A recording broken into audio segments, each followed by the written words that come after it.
Y a quelqu'un? On ne s'évade de sa condition qu'en se hissant à une autre. Quoi? Qu'est-ce que vous dites? Qui êtes-vous? Que voulez-vous? Soyez sans crainte, je ne vous veux aucun mal. Pour survivre, pour parvenir à s'évader un peu, il faut tenter de trouver des fissures dans l'infortune. C'est quoi ce charabia? De quoi vous parlez? J'ai vu comme vous avez bondi. Quelle fougue!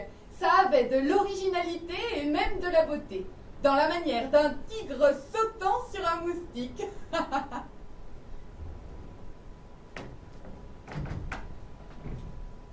Il vaut mieux employer notre esprit à supporter nos infortunes plutôt que de se lamenter sur celles qui pourraient nous arriver. Vous parlez toujours par sentence? J'ai appris à me méfier des discours philosophico-cosmogoniques. C'est aussi utile qu'une liste de courses. Qui êtes-vous? Je ne peux pas supporter l'enfermement. Je dois m'évader avec ou sans vous. Et d'abord, depuis combien de temps vous êtes ici, vous? Plus de nuits que vous ne pourrez en supporter. Ouais, d'accord. Je n'accepterai pas, moi, d'y rester ne serait-ce qu'un seul jour. On ne quitte ce lieu que de deux façons. On vous dirige ou on vous inhume. Qu'est-ce que vous voulez dire? Vous croyez que je vais me laisser faire? Il me semble pourtant que l'on vous a escorté jusqu'ici, avec une certaine fermeté. Ne vous laissez pas abuser par ce que vous avez cru voir. Il s'agissait d'un subterfuge. Ah, je ne m'étais pas trompée. J'ai vu chez vous des qualités de diplomate. Plus que ça, mieux que ça. À la tête d'une ambassade? D'une mission secrète? Vous devez être un homme important. Je pense, j'agis, je bouscule, je décide. Ah. Mais laissons cela, trouvons un moyen de fuir. Y a quelqu'un? Je vous l'ai déjà dit. On ne s'évade pas d'ici. Nous sommes comme dans une impasse qui se serait refermée derrière nous. Pas d'issue définitivement. Nous nous sommes trop avancés, impossible de revenir en arrière. Pas de chemin de sortie non plus. Nous sommes entrés dans la nasse. Un traquenard. Oh, y a quelqu'un? Je veux voir votre chef. Oh! Répondez-moi! Vous avez entendu ce cri? On aurait dit un cri de bête. Venez me chercher! Vous commettez une grossière erreur en m'enfermant. Restez calme, personne ne vous entendra.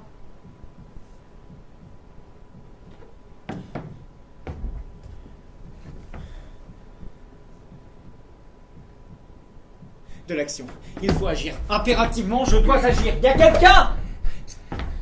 Rien n'y fera, vous êtes condamné. Il est trop tard. Creuser un tunnel. Atteindre d'abord ces hautes branches. Il me faudrait confectionner une amarre. Condamné, vous dites? Et par qui? Pour quel fait? Trop tard? Et qu'est-ce que j'ai fait de si fatal pour ma liberté? Comment j'en suis arrivé là?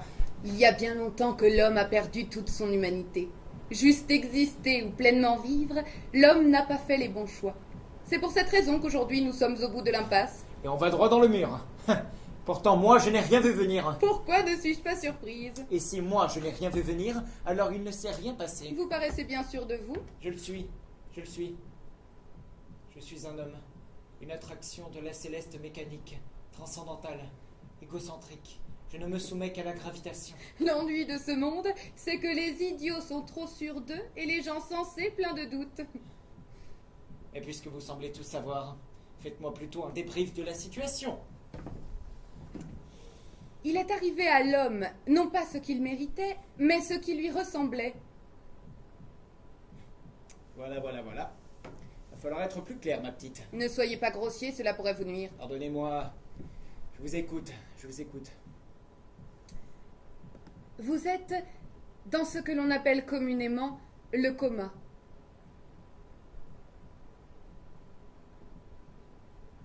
Je suis dans le coma. Vous êtes dans le coma. Là, je suis dans le coma. Oui, dans le coltard, dans la nasse, un sommeil profond, en pleine léthargie, entre deux eaux. Dans la merde, quoi. Quel est votre dernier souvenir? Une forme de passerelle. Je suis encombré. Des bruits de moteur. Vrombissements. Je tombe. Je glisse par-dessus une rambarde. Je me réveille sonné. Des phares aveuglants. Puis plus rien. Vous avez été emporté par le tapis roulant du carrousel de récupération des bagages à l'aéroport. Déséquilibré, vous avez basculé dans la zone de transit et de tri, et là, vous avez été percuté par un chariot de manutention. On vous a retrouvé sur le tarmac, inconscient. C'est pas glorieux. Un touriste japonais a filmé la scène avec son smartphone. Rien ne m'aura été épargné. Le progrès technique représente une source de nouveaux dangers.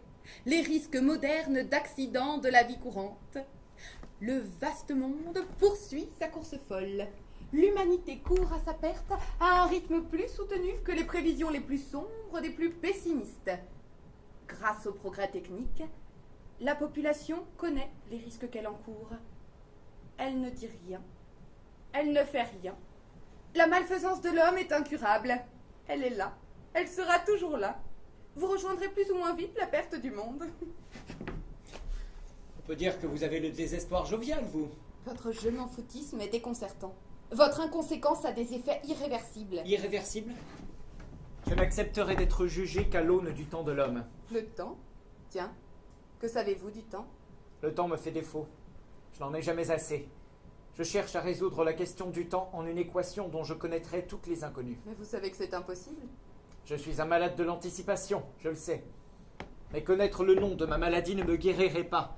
Ça pourrait l'aggraver même. Je cherche toujours à être en avance sur le moment présent. Je prévois ce que je vais faire dans l'heure qui vient. J'en suis déjà à mes rendez-vous du lendemain. Je consulte régulièrement ma Rolex, mon agenda, pour vérifier les dates des réunions auxquelles je dois participer le mois prochain. Il m'arrive même d'avoir en tête, bien préparé, ce que je dirai ce jour-là. Bien avant mon départ en vacances, j'établis une liste de ce que je mettrai dans ma valise. J'imagine ce que je ferai le jour de mon arrivée, mon installation dans la maison louée, ma première baignade.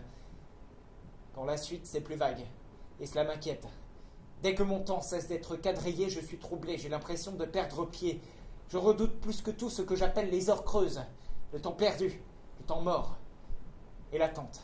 Autobus, train en retard, voyage en avion, devant le cinéma, dans les salles d'attente. On me reproche mon impatience. Je réponds que je n'aime pas perdre mon temps, comme s'il m'appartenait, comme si j'avais le pouvoir, moi, de le maîtriser. J'oublie. Non. Je n'oublie pas qu'un pouvoir me fait défaut, celui de maîtriser la mort, maître absolu. Mais j'imagine que dans ma situation, on ne maîtrise plus rien. Vivre, c'est apprendre à mourir.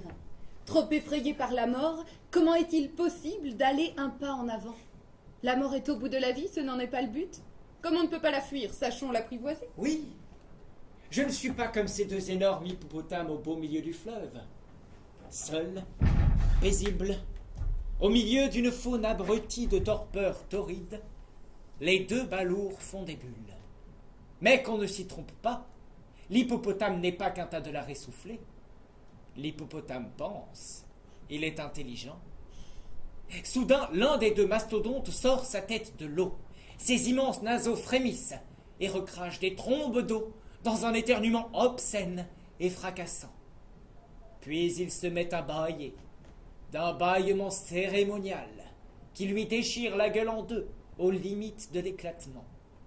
Presque aussitôt, le second hippopotame sort de l'eau en s'ébrouant frénétiquement. Puis les deux mastodontes se regardent longuement, à travers leurs longs cils. Après avoir humé de droite et de gauche l'air saturé de chaleur électrique, le premier dit à l'autre « C'est marrant, je n'arrive pas à me faire à l'idée qu'on est déjà jeudi. » Passe le temps et passent les semaines. Je ne puis m'y résoudre. Ma nature humaine m'impose d'agir contre l'inexorable fuite du temps. Vous me donnez l'image du lapin blanc aux yeux roses, vêtu d'une redingote, avec une montre à gousset, et qui la sort de sa poche en s'écriant « Je suis en retard, en retard, en retard, en retard !»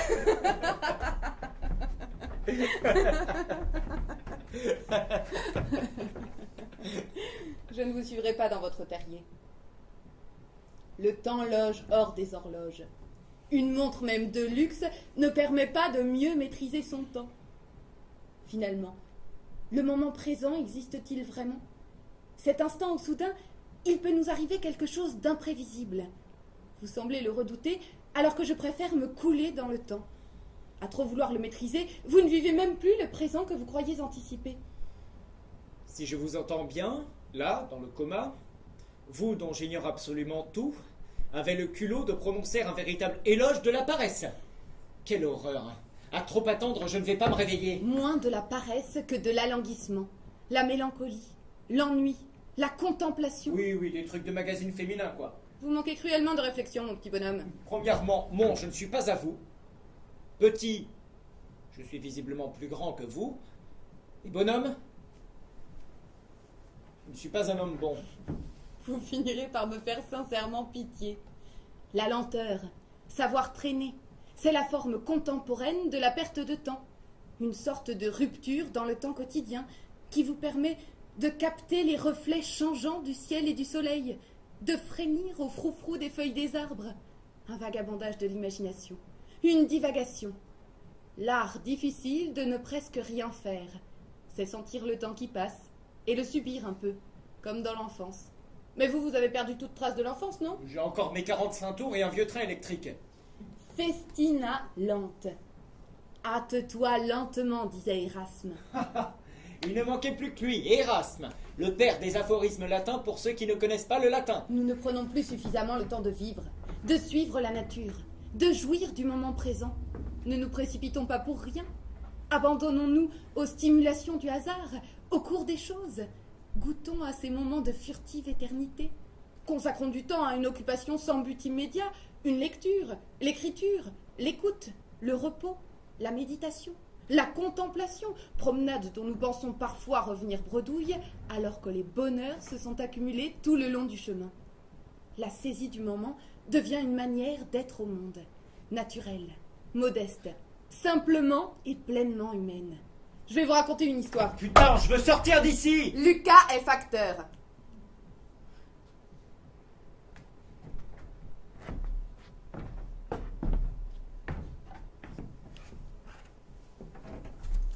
Son père avait été pilote d'avion, des longs courriers exclusivement. Un facteur qui ne distribue pas les mauvaises nouvelles. Factures, tout type de rupture, avis de coupure, lettres d'injure, il trie. À chaque début de tournée, il trie et jette au ruisseau les mauvaises lettres. Un facteur factieux. Avant d'être préposé des postes, il avait été employé d'une administration banale. Le service public, quoi. Si vous l'aviez interrogé à cette époque, il vous aurait expliqué son métier par ces mots. Je suis un archiviste.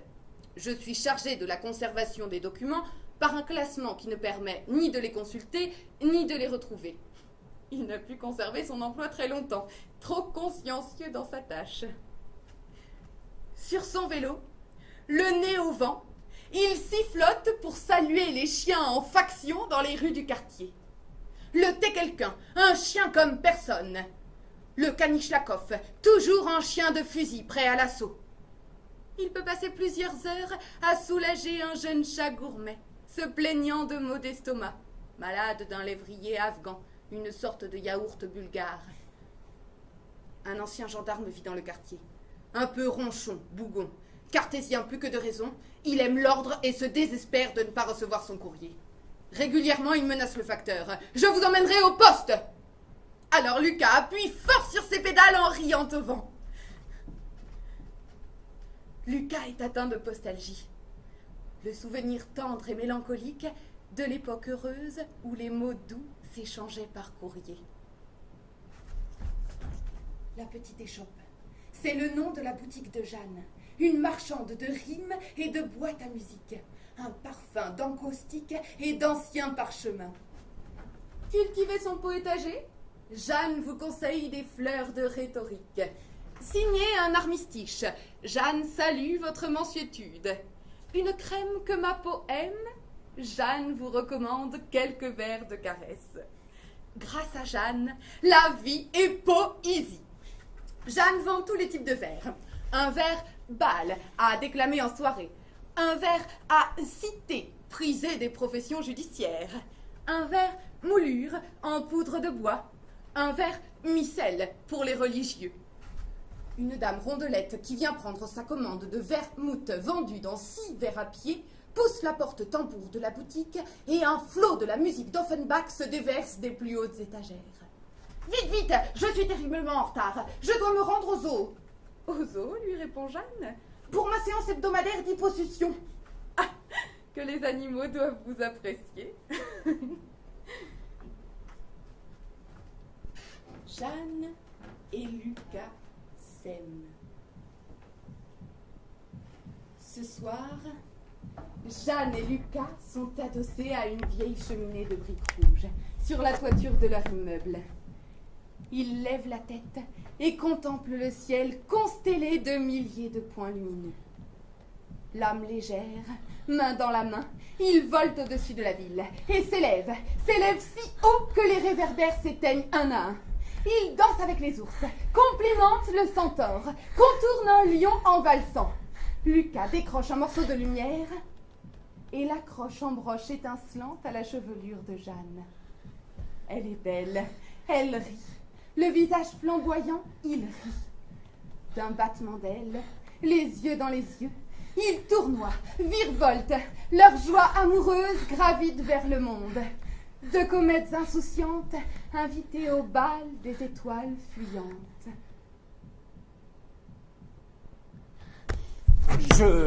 Je n'entends rien à votre poésie. J'ai pourtant cru à un moment que vous vous étiez laissé aller.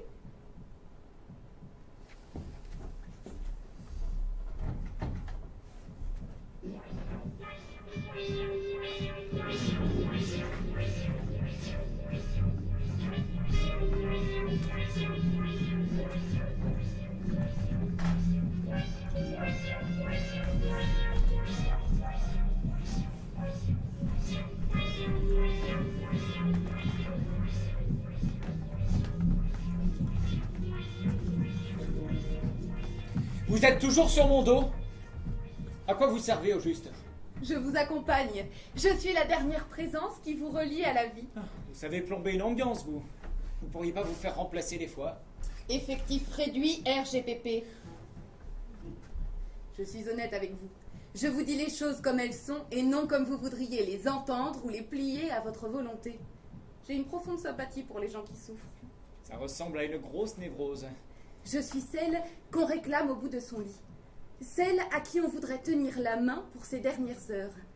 J'ai choisi de soigner la vie, les gens et les pensées humaines. Vous êtes là. Super. Mais moi, comment je vais m'en sortir? Renversé par un wagonnet rempli de valises, vous vous en tirez avec vos jambes et vos bras valides. Une force de travail pour ainsi dire intacte.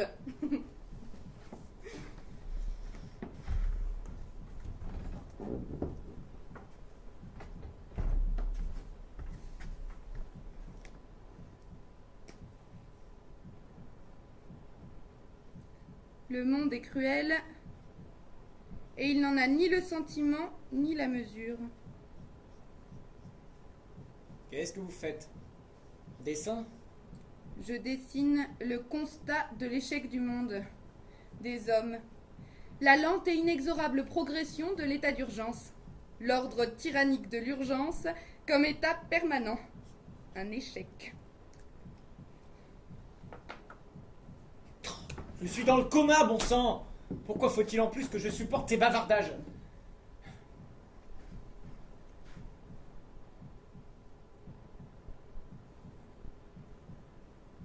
L'homme a été contraint de s'adapter. Le génie humain a inventé de nouveaux habitats, comme les villes offshore sur les côtes océaniques immergées ou les villes flottantes du Waterworld. Et des amas urbains multimillionnaires à croissance ultra rapide et anarchique, inégalitaires, violents et ultra congestionnés. L'homme a été capable de se créer un environnement totalement artificiel juste pour survivre un peu plus longtemps. Mais pourquoi je parle de ça avec vous ici?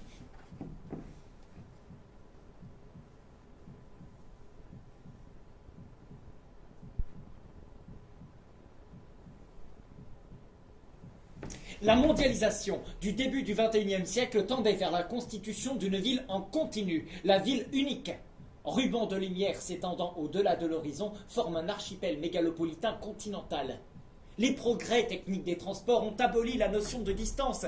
On a construit des méga-périphériques longs de plusieurs milliers de kilomètres. Les trains filent à plus de 500 km/h. Les voitures roulent sur des espaces plus larges que des pistes d'avion. On quitte le périph' par des échangeurs dotés d'un anneau de bitume semblant tout droit sorti d'un grand 8 de fête foraine. Oups là! Des ellipses excentriques encerclant la ville qui se croisent et s'entremêlent comme un plat de spaghettis. Et la ville s'est élevée. Nous avons bâti des tours hautes de plusieurs centaines de mètres. Certaines effilées au fuselage éclatant, prêtes à décoller. d'autres plus massives, trapues, solides, piliers d'une nouvelle ère de la ville, d'autres encore dotés d'une sorte de soucoupe, animés par des dizaines de centres commerciaux, des drugstores d'éducation pour les enfants, des épiceries de santé pour la prévention, le diagnostic, la vie saine, le bien-être physique et mental. C'est le prospectus de vente sur plan de votre tour idéal? Construire l'avenir, c'est notre plus bel avenir. Idéal, oui. Tout est soigné, tout est beau, c'est Disneyland. Disneyland? Chaque appartement possédait un jardin privatif sur la terrasse plantée, et des piscines et des golfs disséminés partout dans la tour. Jardin à tous les étages, ding! Riez, riez. Souvenez-vous qu'au XXe siècle, les hygiénistes qui voulaient mettre des salles de bain dans les appartements étaient traités de fous, de doux rêveurs par nos ancêtres. Désormais, chaque membre d'une famille a sa salle d'eau, c'est plus propre. Vous oubliez les millions d'exclus involontaires de votre Light Society, laissés pour compte au ras du sol, emportés par les inondations, survivant dans la boue, tendant les bras vers un ciel qu'ils ne pourront plus jamais voir.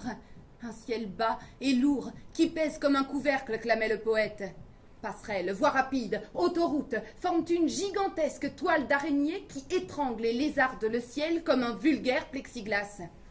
Et dessous, étouffent des êtres de glaise et de miasmes, réduits à vivre et à mourir à l'état de matière, pourrissant au sol, au milieu d'ordures et d'eau crasseuse crachées par vos tours de béton que vous appelez ville. Une ville?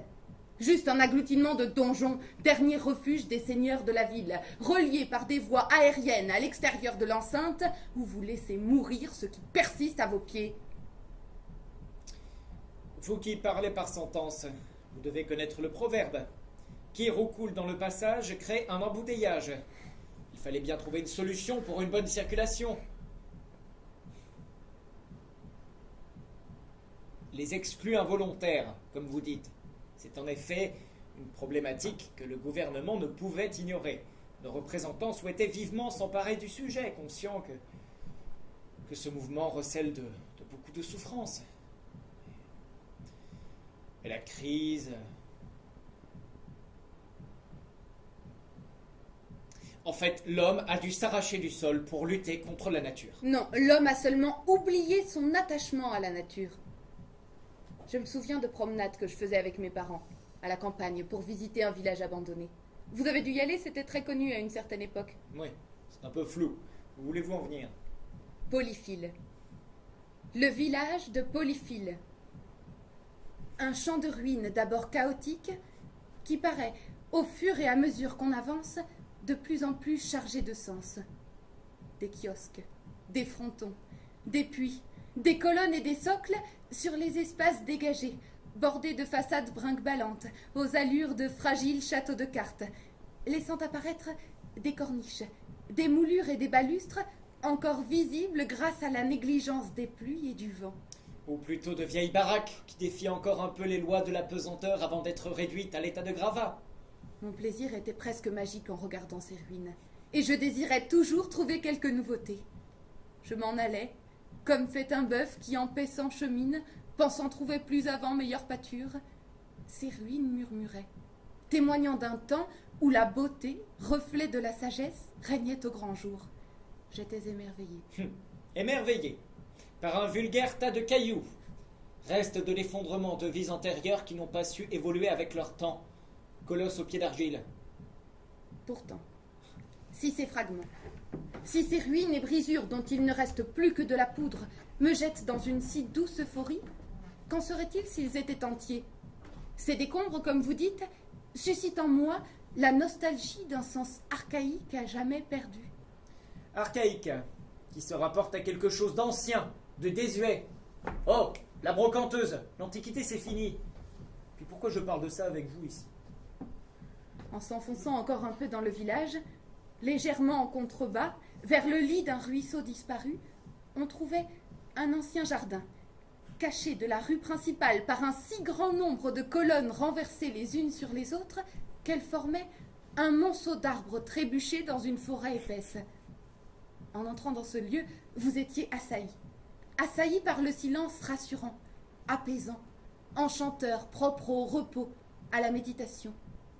Des arcades au fond protégeait un banc sur lequel reposait un lierre fatigué. Des sentiers bifurquant à angle droit laissaient supposer un plan en carré plus ou moins rigoureux. Les vestiges des anciennes allées étaient bordés de quantités de fleurs et de plantes aux vertus oubliées. Thym, sauge, menthe, citronnelle. Oui, bon, des mauvaises herbes, quoi. On y trouvait aussi des arbres fruitiers et des légumes sauvages. Il nous fallait quitter ce petit paradis, malheureusement, et retourner dans notre appartement, qui ne nous offrait qu'une vue partielle sur la façade bitumineuse de la tour d'en face. Côté légumes, moi je vous le dis, rien ne vaut la culture hors sol. De tout en toute saison, voilà le progrès. Des progrès technologiques extraordinaires, pensez à la ferme aquatique, à 500 mètres de profondeur des océans.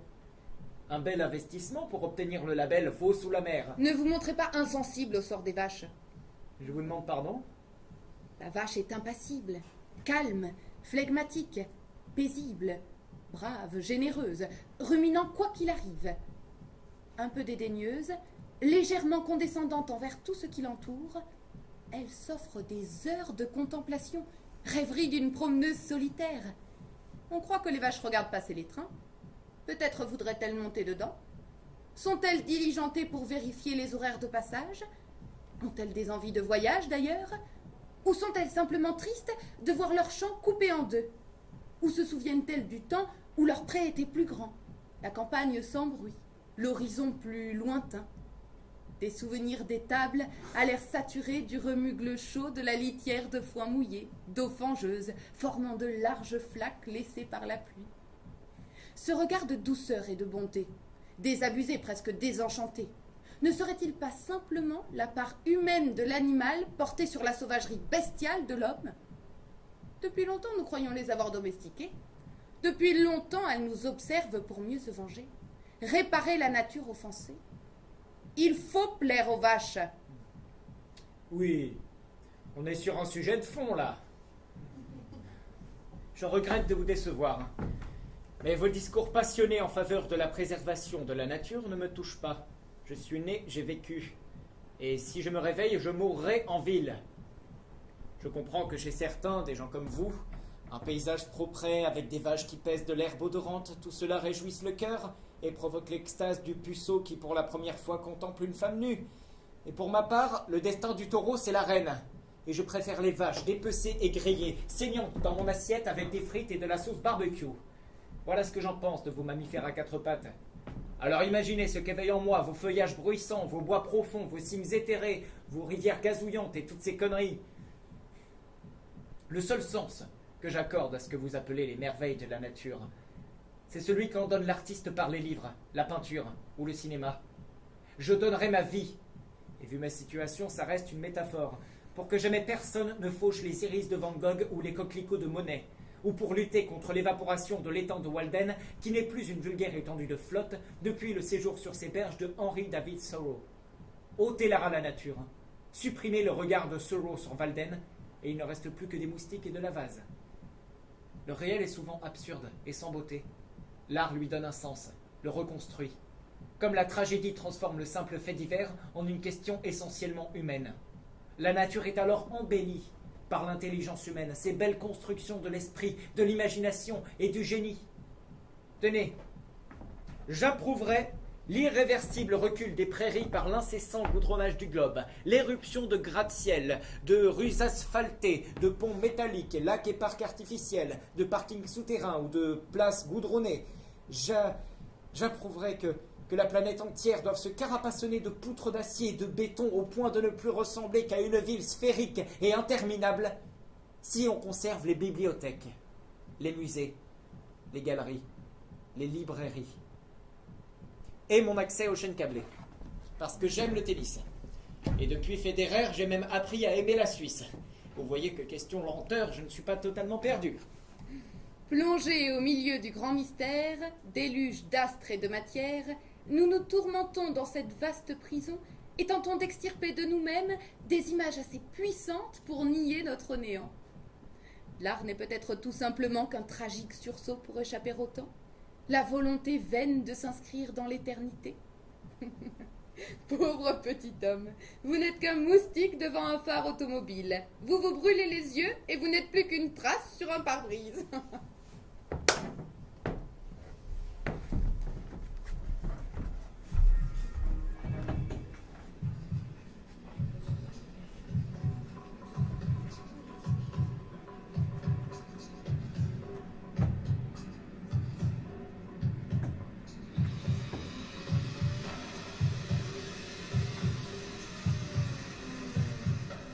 Je considère que les mathématiques sont assez dommageables à la connaissance.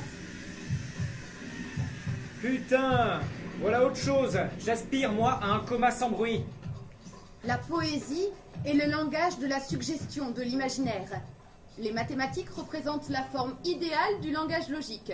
J'en conviens, mais la poésie touche aux nuances et aux choses indécises. Les mathématiques ne s'intéressent qu'aux nombres et aux quantités. L'homme maîtrise le langage mathématique, mais il est dominé par le langage poétique.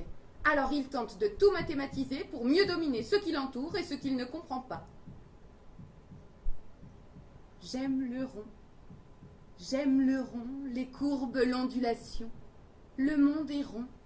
Le monde est un sein. Je n'aime pas l'angle droit, il me fait peur.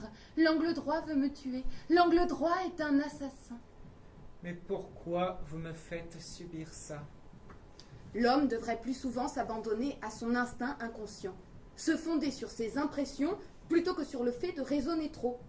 Ou pour se rapprocher des mathématiques, respecter pour lui-même le principe fondamental de la dynamique du nonchalant. Une forme de résistance aux forces extérieures appliquées sur un corps. Évidemment, c'est une femme qui dit ça. Qu'est-ce qu'on va plus nous bassiner avec l'intuition féminine?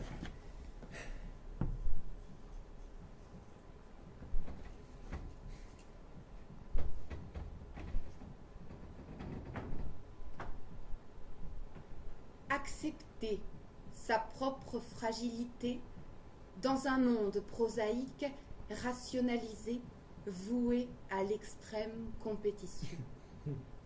Qu'est-ce que vous faites? Je vous place sous hypnose. C'est ridicule, je suis dans le coma. L'esthétique d'un geste, d'une pensée, l'art d'être en joie.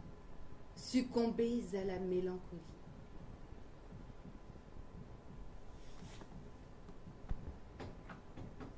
Triste, décoloré, terne. La mer et le ciel confondent leur gris. Le sable bruni, spongieux d'averse. Gros pull rayé, coupe-vent imperméable, bottes et bonnets. Des gestes lents, peu de paroles. Un rendez-vous intérieur. Un panneau bas au vent. Peinture défraîchie, mention presque effacée. Plage non surveillée, comme laissée à l'abandon, à l'état de nature, pour un usage non déterminé, à vos risques et périls, sans condition, libre. Froid, vent et bruine, cocktail hors saison. Le ressac de la mer est plus caverneux, sans cri d'enfant. Bois flotté. Promenade en bordure des vagues. Au loin, des monstres marins s'enfoncent dans le sable. Resserrés, bras dessus, bras dessous. Parallèle à l'horizon, infini. Le vent coulis des rues désertes. Les volets clos des maisons en sommeil. Des affichettes scotchées à l'entrée des magasins. Réouverture le 1er avril. Doit-on y croire? L'appel muet des mannequins démembrés, affublés de t-shirts aux couleurs fanées, suppliant de les sortir de là. Le tintement des haubans sur des mâts sans pavillon ni enseigne, un interminable alignement de bandes blanches.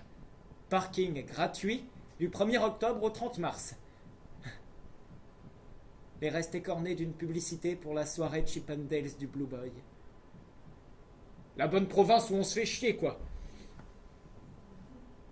Une ville fantôme. Une ville sous un voile d'hivernage. Vous trouvez un petit café ouvert, le seul, dont vous n'auriez pas franchi le seuil en saison. Une épaisse patronne, un chien trottinant et un poil vieillissant vous accueillent soupçonneusement dans une salle charbonneuse, au plafond bas et couvert de crasse. Peu de clients, quelques habitués, une partie de cartes, des locaux. Vous commandez une boisson chaude que vous dégustez en silence, les mains posées sur la céramique fumante. L'air marin s'engouffre par bouffées chaque fois que la porte s'ouvre. Vous vous tassez sur le banc, à l'abri du souffle insidieux, inaccessible. Un dimanche, fin d'après-midi. La nuit tombe vite, il est l'heure de rentrer. Les enfants dorment sur la banquette arrière. À côté, votre femme dodeline de la tête. Elle somnole sous les ders. La pluie cogne au pare-brise. Les essuie-glaces ne balaient plus rien. La route s'efface peu à peu. La trajectoire est devenue floue. Votre esprit quitte momentanément le volant pour succomber à une douceur mélancolique. Refuge apaisant, gris, teinté de bleu. Insondable. L'homme a 1000 facettes qu'il ne soupçonne pas lui-même. Je vois que mon charme commence à agir. Un peu d'humilité. Ah, humilité, tu dis que tu en as et pout, tu n'en as plus. Un philosophe connu se trouvait un jour en province. Ayant 1 heure à perdre entre 2 trains, il s'intéressa aux devantures et particulièrement à celles des libraires. L'une d'elles attira son attention. Il y vit en bonne place, disposée en éventail, une demi-douzaine de ses livres. Il entra et fut reçu par une vieille dame qui tricotait. « Madame, dit-il, je suis... »« Oui, monsieur, que désirez-vous ?»« Madame, je viens pour mes livres. »« Vos livres? Vous avez commandé des livres ?»« Mais non, madame, ces livres que vous voyez là en vitrine, ces ouvrages, ils sont de moi, j'en suis l'auteur, alors je venais vous remercier. » La vieille dame lui dit alors: « Excusez-moi, c'est ma fille qui tient le magasin. En ce moment, elle est en course. Je n'y connais rien, moi. Mais tout ce que je peux vous dire, et ça parce que je l'ai souvent entendu dire, c'est que quand elle n'arrive pas à vendre un lot de livres, elle le met en devanture, et comme ça, dit-elle, ils finiront bien par s'en aller. » Sage, c'est ce que fit le philosophe sans demander d'autres explications.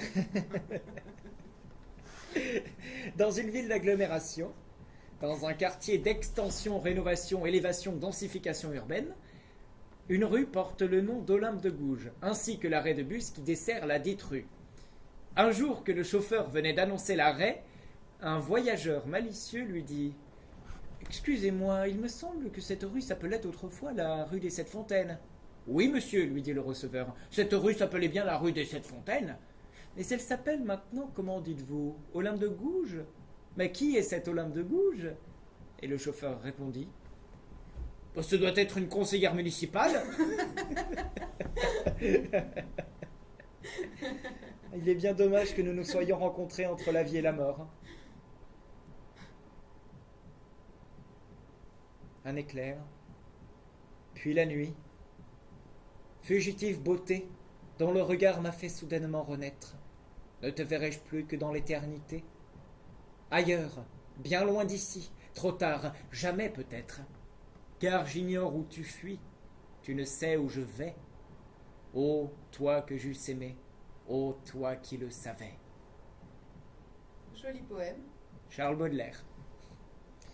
Vous voyez, tant que ces rimes me mènent à mon but. Les femmes sont attentives à la culture des hommes, mais un simple accroc et le projet tombe à l'eau. J'espère que vous ne me rangez pas dans cette catégorie d'hommes pour qui la culture reviendrait à se poser la question de savoir si, lorsqu'il a écrit Hamlet, Molière avait lu Alexandre Dumas pour s'en inspirer. Oui, je vois. Si la culture est féminine, vous admettrez sans peine que l'élégance est masculine. Vous me parlez de ces hommes dont l'âge venu, les poils de la tête se sont réfugiés dans les narines et les oreilles? Ils portent avec assurance la laideur de plusieurs générations. Et poursuivez. Je passe d'abord ma chemise, que je boutonne de haut en bas, puis mon pantalon. Je ne porte pas de ceinture. Je n'en ai pas besoin. J'ajuste mon pantalon avec ma chemise par-dessus. Je sais que je ne dois pas rentrer de suite ma chemise dans mon pantalon, c'est pour ça que je la laisse dépasser, le temps de mettre ma cravate. Je porte des cravates toutes simples, de couleur sombre, unies, en soie. Mon pantalon est une sorte de seconde peau que je dois enfiler. C'est là le point commun avec les toreros. Il faut en effet que je tortille, qu'on tire sur mon pantalon afin qu'il colle à moi comme une seconde peau. Puis je mets mon gilet, que je boutonne lentement, et j'ai besoin qu'il me fasse un peu mal, qu'il me serre. Lorsqu'enfin, habillé, je me regarde dans la glace, généralement de profil, il m'arrive parfois, souvent, de pousser un grand soupir de satisfaction. Ah. Juste un point de vocabulaire. Vous ne confondriez pas élégance et égotisme par hasard? Vous développez un tel culte du moi, vous êtes une sorte de culturiste du moi. La présence des autres doit vous effrayer? Je ne consacre effectivement que peu de temps aux relations humaines, moins par manque d'empathie que pour le temps que j'y perdrai. Je me concentre sur ma rapidité d'exécution, clair, concis, efficace. Tout le reste me fait perdre patience. Je consens seulement, inévitablement, à sacrifier un peu de mon précieux temps pour les tâches domestiques. Se laver les dents, mettre sa chemise, enfiler ses chaussures, consoler une femme, tout ça en même temps. Et oui, je m'abîme parfois dans quelques relations horizontales. Le corps a ses jouissances que la raison n'entend pas. Finalement, de même qu'il ne peut pas vivre sans cheval, l'homme ne peut vivre sans femme. Subtil et élégant. Je me souviens d'un temps où l'on prêtait les mêmes droits aux hommes qu'aux animaux. Le comble du ridicule en quelque sorte. Pourquoi pas? On dote bien les hommes d'une âme, n'est-ce pas? Jusqu'à tomber dans le burlesque. Au Moyen-Âge, il était courant de porter en justice des affaires dans lesquelles les animaux tenaient le rôle d'accusés. Des veaux, des vaches, des cochons. Les hommes, comme les animaux, étaient considérés comme des créatures de Dieu. Si l'on pouvait juger quelqu'un pour un crime, on pouvait en faire de même pour un chat, un poulet ou un cochon. Ainsi, un bœuf fut pendu pour ses démérites. Un taureau a été condamné à la pendaison après avoir furieusement toxi un jeune homme. Et une truie a été condamnée à être assommée après avoir mangé le menton d'un enfant du village de Charonne. Le verdict ordonna en outre que les chairs seraient découpées et jetées aux chiens et que le propriétaire et sa femme devaient effectuer un pèlerinage à Notre-Dame de Pontoise le jour de la Pentecôte. Pourquoi pas l'excommunication des chenilles, tant que vous y êtes? Ah, vous connaissez ce procès ?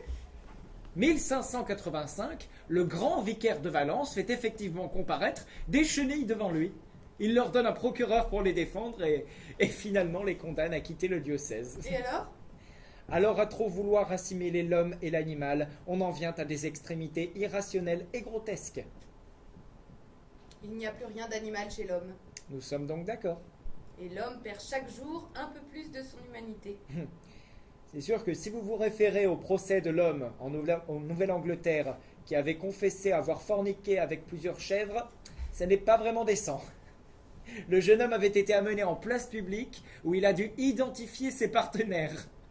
Les pauvres biquettes ont été exécutées devant lui avant qu'il ne soit pendu à son tour. Vous conviendrez tout de même que justice a été rendue. Oui ou non, y a-t-il entre l'homme et l'animal une différence radicale absolue? Ou l'homme n'est-il qu'un animal un peu plus évolué que les autres? Attendez, doucement là, vous allez me faire mal à la tête avec vos questions. Prenons l'exemple du langage. Des abeilles bourdonnantes se rencontrent. Elles échangeront dardard leurs tuyaux sur les champs de miel les plus intéressants en se lançant dans une danse frétillante pour indiquer aux copines la direction et la durée du vol. On pourrait en conclure qu'elles possèdent le langage, comme l'homme. Mais non, elles communiquent par signes, sans pouvoir échanger leurs pensées profondes. Tout ce qui, chez l'homme, l'amène à s'interroger sur le sens et à s'élever. Pourtant, vous m'écoutez ou pas? Oui. Ah, saleté de puce, je l'ai eu. Le langage suppose l'écoute. Manifestement, ce n'est pas donné à tous les hommes. Vous avez vu celle-là? Oh! Chut! Sale bête! Retourne vite dans ton enclos! Vous avez vu comme je lui ai fait peur? Je ne vais pas me laisser impressionner par une vache. Vous êtes un gamin. Vous avez déjà oublié votre leçon d'humilité? Oui, j'ai bien écouté vos leçons de morale.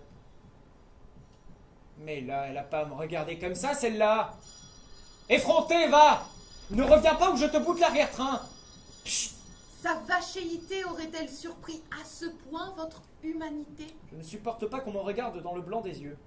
Auriez-vous une quelconque honte à dissimuler? Craignez-vous qu'un animal puisse la découvrir? Si je lui laisse la possibilité de me voir, de me scruter, alors nous sommes égaux, ce qui n'est pas pensable, sauf à croire que je suis moi aussi un animal. J'ai pourtant cru voir dans les si beaux yeux de cette vache qu'elle vous a pris pour un animal étrange, ou peut-être étranger. Ne soyez pas bête, voulez-vous? Trouvons un moyen de sortir de ce trou à rats.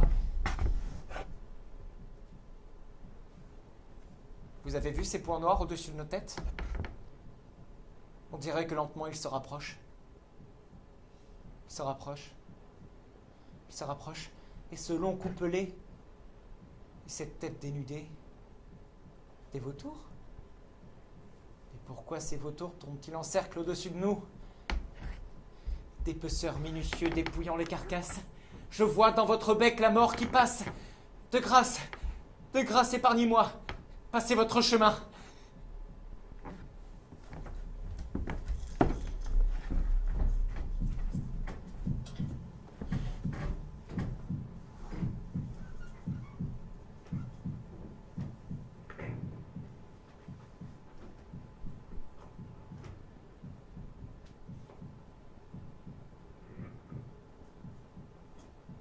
Est-ce que je vais m'en sortir? Et vous? Qu'en pensez-vous? Vous êtes un homme pressé? Êtes-vous pressé de mourir? Je suis dans un état d'apesanteur. J'entends quelque chose qui ressemble à des aboiements ou à des grognements dans le lointain. Et je vois... Ah! Je vois Que voyez-vous? un homme. Il est enfoncé dans un vieux fauteuil-club. Il semble lassé d'attendre la fin d'un nouveau jour triste qui n'aura servi à rien. Il fixe un point dans le salon, perdu dans des pensées qui lui échappent, bercé par une douce musique dont les notes lui font l'effet d'une vapeur hypnotique. Approchez-vous de lui. À portée de main, sur une table basse, un plateau est posé, sur lequel s'épuise un mug de café qui ne fume presque plus. Il roule dans sa paume une clémentine. Il aime... J'aime cette texture craquelée, granuleuse. Je ressens au bout de mes doigts les douces aspérités du fruit. Dans cette atmosphère terne et mélancolique, la petite boule orangée attrape mon regard. Un moment, je la contemple, comme un défi à ma morosité.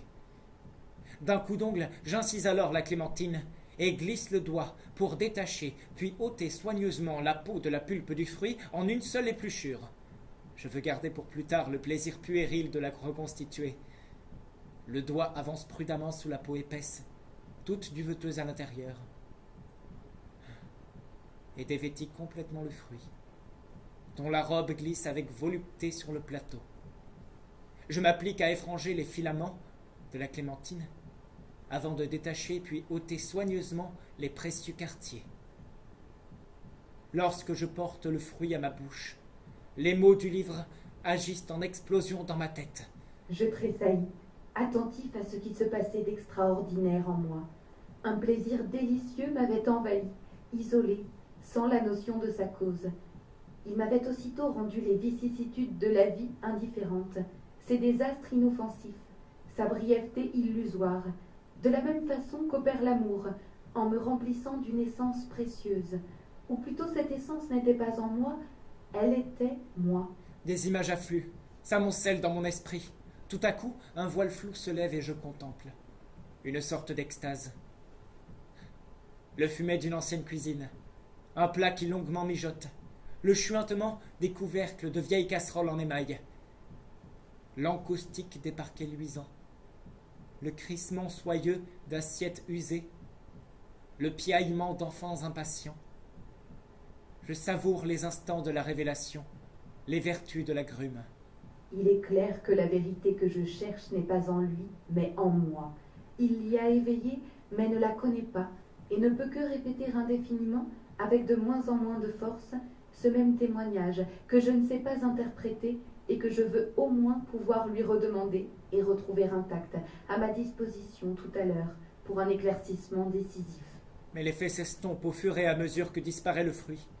Je veux retrouver cette sensation en attrapant une seconde clémentine, comptant sur ma martingale pour faire ressurgir l'inconscient, décryptant avec soin tous mes mouvements pour retrouver cette sensation voluptueuse. Rien n'y fait. Plus rien. La magie de la première fois n'agit plus. Seul l'arôme têtu reste sur les doigts.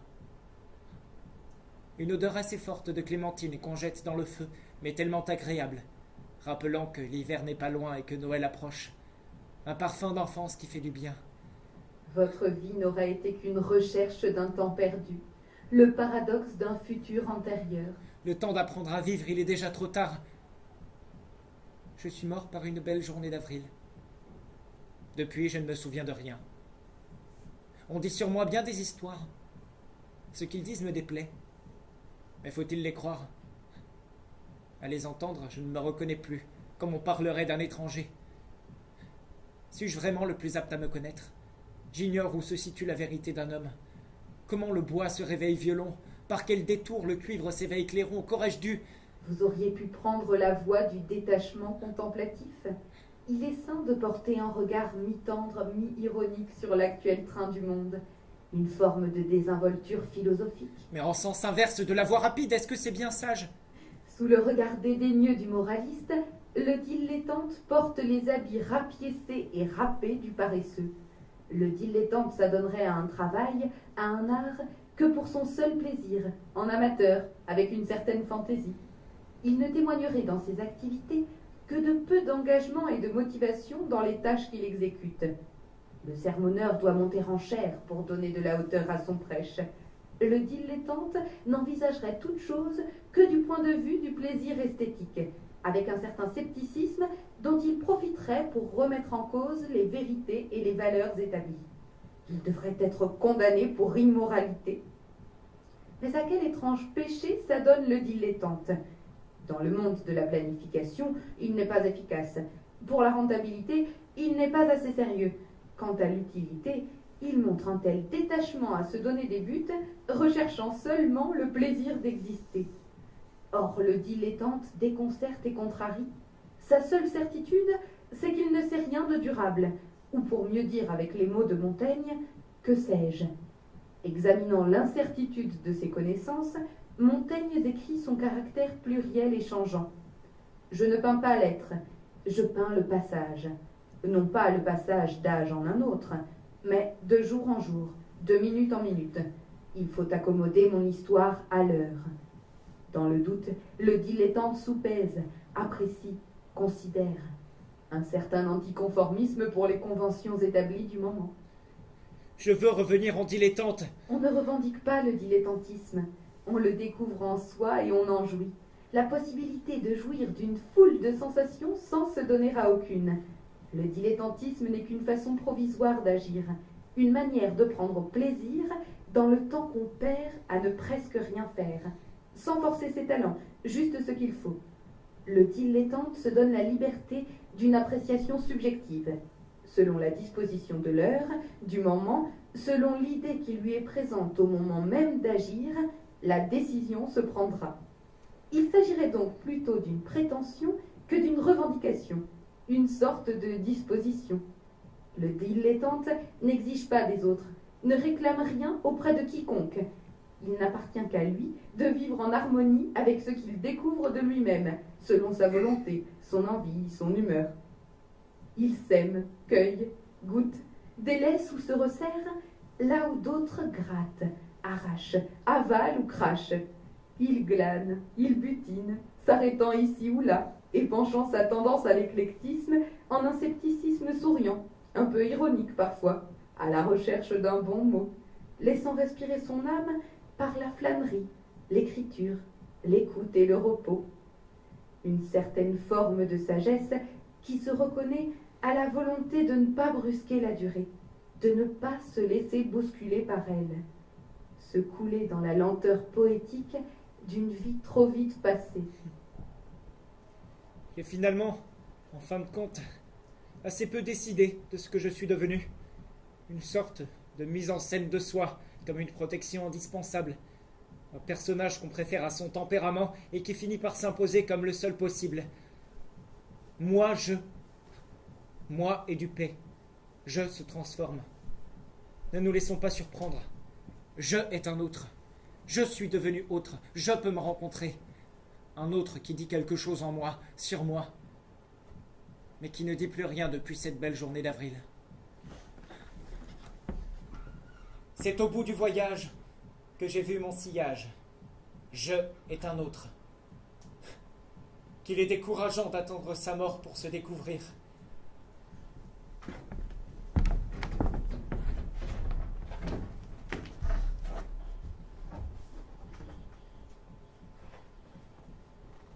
La démence, c'est faire et refaire la même chose encore et encore, en espérant un résultat différent à chaque fois. Je ne suis pas fou. Je ne suis pas fou. Qu'est-ce que j'entends? Je ne suis pas fou. Des voix, des cris. La terre tremble. Ils beuglent, hurlent, gémissent, hennissent. Des bisons, des ours, des loups, des chevaux. Reculez, reculez. Impossibilité d'apprendre de nouvelles informations. Incapacité de se rappeler des informations acquises antérieurement. Je ne suis pas fou. Je ne suis pas fou. Qu'est-ce que je vois? Des couleurs flamboyantes. Je ne suis pas fou. De grandes plumes virevoltantes. Je les vois. Ils sont tous là. Une cérémonie de sacrifice inca. Des pumas, des condors, des caïmans, des serpents. Ce n'est pas moi. Non, ce n'est pas moi. Il s'avère que tout ceci compromet les facultés d'adaptation de l'individu à son environnement, en particulier face à des situations nouvelles, ce qui conduit à une perte de son autonomie. Je ne suis pas fou. Je ne suis pas fou. Non, non, ne me touchez pas, je ne suis pas fou. Il s'approche. Il s'approche. Non, Osiris, vous ne jugerez pas mon âme. Ah, ah, pas la grande dévoreuse, non, pas ça. Une tête de crocodile, un corps de lion, des pattes de hyène et un arrière-train d'hippopotame. Elle est là. Elle est là. Non, non, ce n'est pas moi, ce n'est pas moi. L'homme. Dernière bulle spéculative. L'homme a une idée de lui-même bien trop supérieure à sa valeur réelle. Il s'expose inévitablement à une chute instantanée. J'ai 4 millions d'années, je ne veux pas mourir. Serions-nous au seuil de la sénilité de l'espèce humaine? De catastrophe en catastrophe, sommes-nous condamnés à disparaître comme ça, d'un simple claquement de doigts? Ou serons-nous capables de nous élever pour atteindre un peu de sagesse? Ces derniers temps, l'avenir a presque disparu. Non, non, je ne veux pas partir, non. Lâchez-moi, lâchez-moi. J'ai encore tant et tant à faire ici. Laissez-moi une nouvelle chance. J'ai compris. J'ai compris. Croyez-moi, j'ai tout compris.